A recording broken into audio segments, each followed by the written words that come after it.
In this video, I'm going to show you how you can create an image using Nano Banana Pro in Hailuo AI. If you find this video helpful, please like and subscribe to this channel. Alright, so the first thing you need to do is to go ahead and log into your Hailuo AI account. And once you are here, you can either choose whether you want to create a video or an image.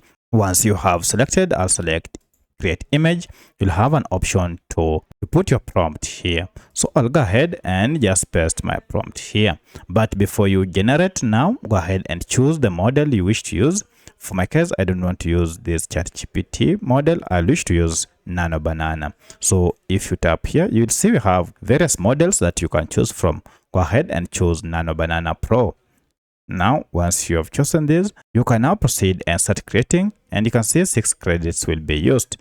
Tap on create, and this will begin the creation journey, and your image will be created. So that's how you can use Nano Banana Pro for your creation in Hailuo AI. If you have any other question, kindly let me know in the comment section. Otherwise, thanks for watching, and let's meet in the next video.